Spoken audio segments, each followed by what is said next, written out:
अस्सलाम वालेकुम नाज़रीन। यूएई और पाकिस्तान का मैच बड़ा दिलचस्प रहा है ना, बड़ा सनसनीखेज रहा है ना ये मैच। पाकिस्तान ये मैच 31 रन से जीत गया है, लेकिन यूएई जो है तो वो दिल जीत गया है। यूएई ने बड़ा मुतासर किया है ना, उनके बॉलर्स ने बड़ा मुतासर किया, खास करके जुनेद सिद्दीक और अजहर अली ने, इन दो बॉलर्स ने बड़ा मुतासर किया है ना।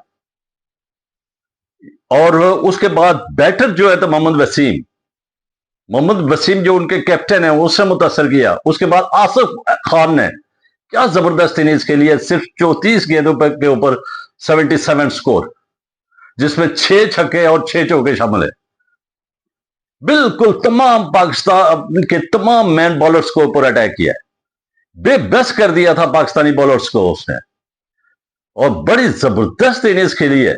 यानी 76 के ऊपर इनके 5 खिलाड़ी आउट थे और 10.2 ओवर हो चुके थे, और उसके बाद ये मैदान में उतरता है और 176 के ऊपर मजमूई स्कोर होता है। 9.4 ओवर में नाब इन्होंने 100 स्कोर किया है, और 3 खिलाड़ी इनके आउट हुए, और 77 रन की इसकी इनिंग्स थी। इसके ऊपर हम आते हैं, पहले मैं पाकिस्तान की तरफ आता हूं। पाकिस्तान की आज बैटिंग जो है तो साहबजादा फरहान ने उसी तरह से ना, लेकिन आज जुनेद सिद्दीक ने बड़ा जबरदस्त बॉलिंग की है जुनेद सिद्दीकी ने, और उसने पहले ही ओवर में साहबजादा फरहान को पहला चौका गया है, गो कि वो चौका एज लग के गया, बाउंड्री लाइन के बाहर गया है, लेकिन यह है कि वो जबरदस्त गेंद थी।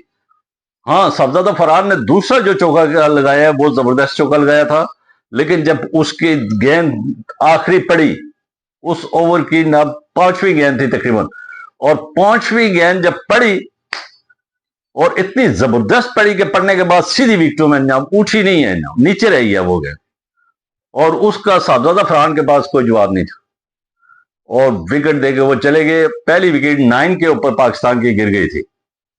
लेकिन ये खुशाइन बात है कि साहबजादा फरहान जो है तो वो दिलेरी के साथ खेलता है, वो बेखौफ कतर होकर खेलता है।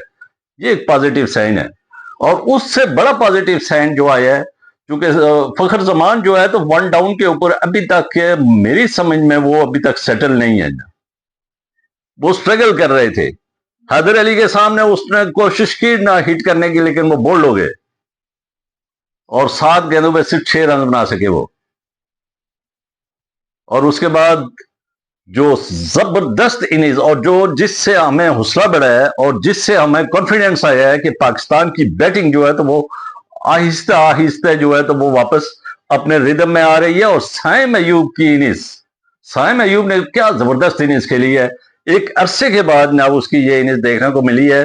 क्योंकि जब साउथ अफ्रीका के दौरे के बाद साइम अयूब जो था तो वो उस तरह आउट क्लास किस्म की बैटिंग नहीं कर रहा था, लग रहा था कि ये अभी ना स्ट्रगल कर रहे हैं ना, लेकिन आज बड़ी जबरदस्त बैटिंग की है, और 38 और गेंद के ऊपर 69 रन की है उसने, जिसमें 4 छक्के शामिल हैं उसके ना, और बड़े कॉन्फिडेंस के साथ वो खेले हैं। एक तो उसका फॉर्म में आना, फिर एशिया कप के नजदीक जाके उसका फॉर्म में आना, और फिर कॉन्फिडेंस में आना, ये बड़े एक पॉजिटिव साइन है पाकिस्तानी टीम के लिए, बड़ा पॉजिटिव साइन है ये कि वो रिदम में आ जाए। अगर पाकिस्तानी टीम के दोनों ओपनर्स, साहबजादा फरहान तो पहले ही कॉन्फिडेंस में था, लेकिन साइम अयूब जो था वो स्ट्रगल कर रहे थे, लेकिन साइम अयूब का अब जो है तो ये इनिंग्स मुझे लगता है कि वो उसको रिदम में ले आएगी वापस, और अगर ये रिदम में आ गया और साहबजादा फरहान, तो फिर पाकिस्तान जो है तो और ज्यादा मजबूत होगा, और एशिया कप में एक स्ट्रांग टीम के तौर पर नाम गिना जाएगा ना। अभी तो चूंकि ये नई तरबियती मराइल में है, तो अभी लोगों का एक तो पाकिस्तान की जो है ना वो सीखता नहीं है ना, मुझे ये है कि उनकी मैनेजमेंट पाकिस्तान की जो है वो सीखती नहीं है। अफगानिस्तान के मैच से हमने सोचा कि शायद कोई तब्दीलियां करके तो वो ना एक टीम में ना जो बॉलर जो है बॉलिंग स्ट्रेंथ को वो मजबूत करेंगे, लेकिन नहीं, वो उन्होंने उसी स्ट्रेंथ को रखा है। सिर्फ आरिस रऊफ को रेस्ट दिया और शाहीन आफरीदी, और उसकी जगह पे हसन अली और सलमान मिर्जा को ले आए, लेकिन मुस्तरद बॉलर वही 3 बॉलर ही थे। उसके बाद ऑलराउंडर के ऊपर डिपेंड करते हैं। ऑलराउंडर में फहीम अशरफ की स्पीड नहीं है, और जो अभी बॉलर्स के मैं बाद में करता हूं, पहले ये है कि ना बैटिंग में ना सुलेमान अली आगा जो है तो वो डिफेंसिव नजर आ रहे थे और उस डिफेंसिव के ऊपर वो विकेट दे बैठे हैं। यानी उन्होंने पहले जो मैच अफगानिस्तान के अगेंस्ट एग्रेशन दिखाई थी, लेकिन आज चूंकि 2 विकेट गिर गई थी और फिर वो ना डिफेंसिव की तरफ चले गए थे और वो विकेट दे के चले गए। और उसके बाद जो है तो ना पाकिस्तान के जो है ना नमाज नमाज बड़ा क्रूशल टाइम के ऊपर, चूंकि एक साइड पे हसन नवाज थे और दूसरी साइड पे मोहम्मद नवाज थे, इन्होंने बड़ी अटैकिंग और 50 से ऊपर इनकी पार्टनरशिप भी रही है, बड़ी जबरदस्त बैटिंग की है हसन नवाज ने। स्पेशली हसन नवाज की जितनी भी तारीफ की जाए वो कम है। उसने जो उनका बॉलर एक मैन था जो हैदर अली था, जबरदस्त बॉलर था, वो परेशान कर रहा था, उसने 3 ओवर बड़े जबरदस्त किए थे और उसने फखर जमान की भी विकेट ली थी। उसको ना आखिरी ओवर जो है तो वो हसन अली के ना आगे चढ़ गया और हसन नवाज के, सॉरी हसन अली नहीं, हसन नवाज के आगे चढ़ गया और हसन नवाज ने उसको बड़ा धोया है।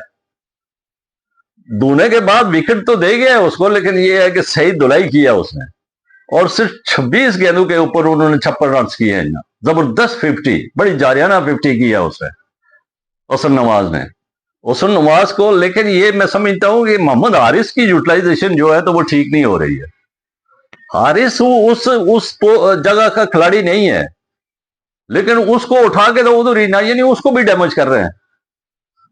शुरू से हम कह रहे हैं कि वो उस पोजीशन का खिलाड़ी नहीं है, उसको 1 डाउन खिलाएं या ओपन कराएं या 2 डाउन, ये पावर प्ले के अंदर अंदर ही खेल के तो वो जो कोई 15-20 गेंदें खेलता है, अगर वो 15-20 गेंदें वो ठहर जाए विकेट के ऊपर तो पाकिस्तान के लिए इजी हो जाता है ना 200 रन टारगेट करना ना। तो उसको उस पोजीशन पे ले जाते हैं जब फील्डर बाहर होते हैं, दायरे से बाहर होते हैं और वहां पे वो विकेट देके चला जाता है। तो एक तो उसकी यूटिलाइजेशन जो है ना वो नहीं हो रही है। बाकी हसन नवाज की बैटिंग ठीक है, मोहम्मद नवाज की बैटिंग ठीक है, फहीम अशरफ ने बैटिंग ठीक की है, लेकिन ये है कि मोहम्मद हारिस के ऊपर इसको एडजस्ट करने की जरूरत है कि कहां पे एडजस्ट करना है। लेकिन मेरे ख्याल में अभी तक मैनेजमेंट जो है वहां की, जो हमारे कोचेज है, हमारी मैनेजमेंट वो साथ गई है टीम के और टीम की अपने कैप्टन जो है तो वो उनको नहीं समझ आ रही है कि इसको कहां पे खिलाना चाहिए। तो ये पाकिस्तान के लिए बड़ा नुकसानदेह होगा। एक मोहम्मद हारिस को अपने नंबर के ऊपर, यानी उसका 1 डाउन नंबर आए या उसको ओपन ओपन तो वो दोनों ठीक है, 1 डाउन के ऊपर वो फिट आएगा। उसको 1 डाउन के ऊपर अगर एडजस्ट नहीं करेंगे तो ये पाकिस्तान के लिए नुकसानदेह साबित हो सकता है। लेकिन वो पावर प्ले का सही यूटिलाइज कर सकता है, यूटिलाइजेशन उसकी ठीक कर सकता है वो। आज अगर वो पावर प्ले में आ जाता तो उससे फखर जमान को भी थोड़ा ना सपोर्ट होती, क्योंकि वो 1 डाउन में फखर जमान अभी तक फिट नहीं है। फखर जमान ने या तो ओपन में बहुत अच्छा खेला था तो या फिर उसको 2 डाउन में बड़ा अच्छा खेला है। तो इसको अगर आप दाएं बाएं इसके ना नंबर चेंजिंग करते रहेंगे तो फखर जमान से आप जो चीज हासिल करना चाहते हैं वो नहीं कर सकेंगे। इसी तरह मोहम्मद हारिस को अगर डाउन ग्रेड के ऊपर आप पोजीशन पे खिलाएंगे तो फिर उससे भी आप वो रिजल्ट नहीं ले सकते जो आप चाहते हैं कि वो रिजल्ट दे। और इसी तरह फहीम अशरफ को अगर आप मसलसल खिलाएंगे और एक शॉर्ट बॉलर से, तो ये शॉर्ट बॉलर जो है ये आपको इंडिया जैसी टीम या ताकतवर टीम के सामने जनाब आपको परेशान होगा जनाब। ये 4 ओवर आज आप देखेंगे जनाब, हसन अली बिल्कुल ऑफ कलर लग रहे थे। हसन अली ये वो खिलाड़ी था जिसने बड़े स्ट्रॉन्ग कमबैक किया था, लेकिन उस कमबैक को ये बरकरार नहीं रख रहा है ना। ये वेस्ट इंडीज के अगेंस्ट भी ये फेल हुआ और अब भी ये फेल ही हो रहा है ना। वो कि इसको लास्ट ओवर में विकेटें मिल गई हैं, लेकिन वो बिट्टू का नहीं है, इसको पहले ओवर से ही ना पड़नी शुरू हो गई थी।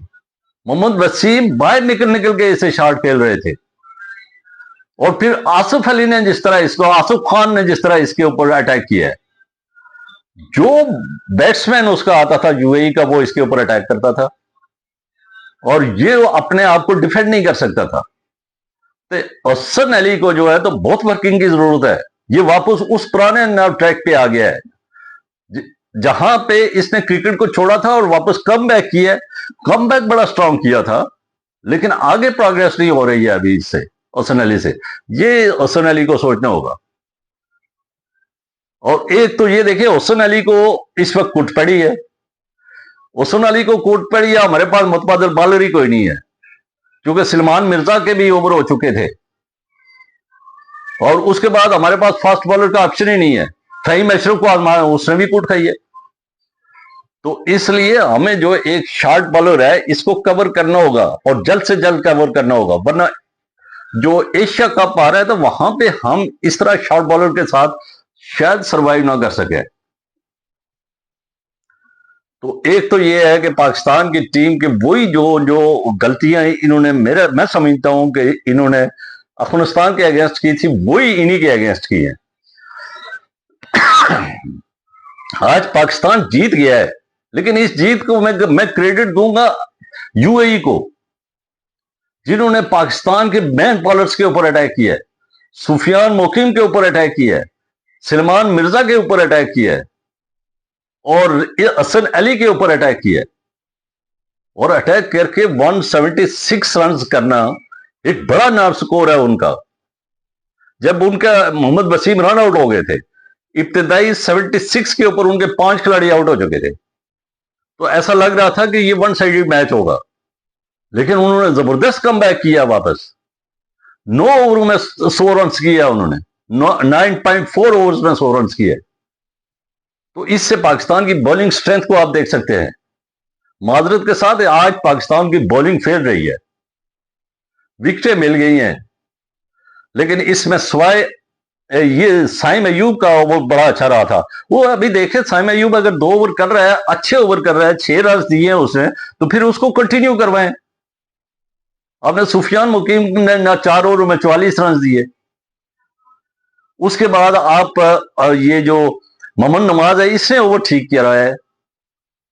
तो जो अगर ना साइम अयूब आप देखते हैं कि सही ओवर कर रहा है, तो 2 ओवर और करवा दें उससे, क्योंकि हमारे बॉलर तो सारे फेल हो रहे हैं इस वक्त। फहीम अशरफ को दें, वो फेल हो रहा है। हसन अली बेबसी की तस्वीर बना हुआ था, सलमान मिर्जा बेबसी की तस्वीर बना हुआ था, तो उसमें आप किसको देंगे फिर? उसमें अगर साइम अयूब अच्छी परफॉर्मेंस दे रहा है तो उसको देनी चाहिए थी। तो ये पाकिस्तान की बॉलिंग जो है, तो वो मैं समझता हूं कमजोर है। आज यूएई ना गो के मैच हार गया, लेकिन उसने दिल जीत लिए हैं, उसने जबरदस्त फाइट बैक की है, उसको कमजोर नहीं कहा जा सकता। उन्होंने बॉलिंग के हवाले से भी जुनेद सिद्दीक की और हैदर अली की, इन्होंने बड़ा मुतासर किया। एक तो बॉलिंग में उन दो, ठीक है, बाकियों को भी विकेटें मिली है, लेकिन ये दो हसन नवाज के स्वाय आखिरी ओवर में हैदर अली के, बाकी उसने बहुत जबरदस्त बॉलिंग की थी, परेशान किया था, फखर जमान को बेबस किया हुआ था। और उसके बाद टॉप ऑर्डर हमारा बेबस था उसके सामने। और उसके बाद जो है तो उनकी बैटिंग जो है तो मोहम्मद वसीम और आसिफ खान ने बड़ा मुतासर किया। तो ये यूएई की टीम के लिए बड़ी खुशहाल बात है कि इतना जबरदस्त ना उनका ना, यानी आखिर तक वो फाइट करते हैं। ये फाइटिंग स्पिरिट होना चाहिए उनके अंदर। देखें कि उनकी बैटिंग के अंदर फाइटिंग स्पिरिट था। उनका जो भी कोई खिलाड़ी आता था वो अटैक करता था, कि यानी वो आखिर तक चाहते थे कि गेम को और क्लोज ले जाएं। लेकिन आसिफ खान का जो है साथ, अगर ये बैड लक ना होती मोहम्मद वसीम की और वो रन आउट ना होते, तो शायद ये नक्शा ही कोई और होता। तो इसलिए ये मैसेज आया है पाकिस्तानी टीम के लिए कि आप जीत तो गए हैं, लेकिन आप में बहुत सारी कमजोरियां हैं, इनको दूर करें। अगर इनको दूर न किया तो फिर एशिया कप में आप बुरी तरह नव शिकस्त से दो चार होंगे।